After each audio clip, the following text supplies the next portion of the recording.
Assalamualaikum warahmatullahi wabarakatuh. Kenalkan, nama saya Muhammad Nizam, perwakilan dari kelompok 4. Di sini saya akan mewakilkan teman-teman saya menjelaskan hasil PPT yang kami buat bersama dengan judul Konsep Manusia dan Teori Kebutuhan Dasar Manusia.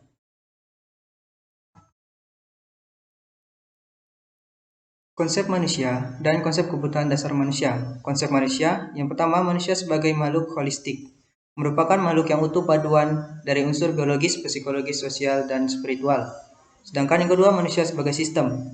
Manusia sebagai sistem terdiri atas sistem adaptif, personal, dan interpersonal, dan sosial. Konsep kebutuhan dasar manusia, yang pertama, ciri kebutuhan dasar manusia. Yang kedua, faktor yang mempengaruhi kebutuhan dasar manusia. Kebutuhan dasar manusia dipengaruhi oleh berbagai faktor sebagai berikut. Yang pertama ada penyakit, hubungan keluarga, konsep diri, dan tahap pertambangan. Teori tentang kebutuhan dasar manusia. Berikut dijelaskan secara singkat pendapat beberapa ahli tentang model kebutuhan dasar manusia. Yang pertama, Virginia Henderson. Bernapas secara normal, makan dan minum yang cukup, eliminasi, atau buang air besar dan kecil, dan mempertahankan postur yang diinginkan, tidur dan istirahat, memilih pakaian yang tepat, mempertahankan suhu tubuh dalam kisaran normal dengan menyesuaikan pakaian yang dikenakan, dan modifikasi lingkungan. Yang kedua ada Jane Austen.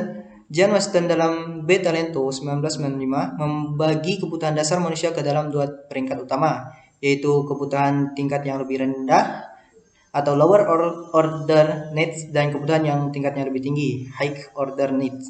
Yang ketiga, Abraham Maslow. Teori hierarki kebutuhan dasar manusia yang dikemukakan Abraham Maslow dalam Water and Fairy 1997 dapat dikembangkan untuk menjelaskan kebutuhan dasar manusia.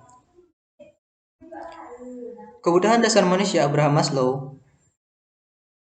Teori hierarki kebutuhan dasar manusia dikemukakan Abraham Maslow dalam Water and Fairy 1997 dikembangkan untuk menjelaskan kebutuhan dasar manusia sebagai berikut. Yang pertama, kebutuhan fisiologis merupakan kebutuhan paling besar, yaitu kebutuhan fisiologis seperti oksigen, cairan, nutrisi, keseimbangan suhu tubuh, eliminasi, dan lain-lain. Yang kedua, kebutuhan akan rasa aman, safety atau security needs. Kebutuhan ini meliputi dorongan untuk dibutuhkan oleh orang lain agar ia dianggap sebagai warga komunitas sosialnya. Sedangkan yang ketiga, kebutuhan akan penghargaan atau esteem needs. Maslow menemukan bahwa setiap orang memiliki dua kategori mengenai kebutuhan penghargaan, yakni yang lebih rendah dan yang lebih tinggi. Yang keempat, kebutuhan akan aktualisasi diri, self-actualization needs, yaitu kebutuhan untuk membuktikan dan menunjukkan dirinya kepada orang lain. Faktor yang mempengaruhi kebutuhan manusia itu ada 11. Yang pertama itu faktor kondisi alam, yang kedua kepercayaan agama yang dianut, yang ketiga adat istiadat, yang keempat pekerjaan atau profesi, yang kelima peradaban, yang keenam penghasilan, yang ketujuh umur, yang kedelapan tingkat kepuasan, yang kesembilan hobi atau kegemaran, yang kesepuluh pendidikan, dan yang terakhir jenis kelamin. Faktor kebutuhan menurut Maslow, kebutuhan fisiologis atau physiological needs.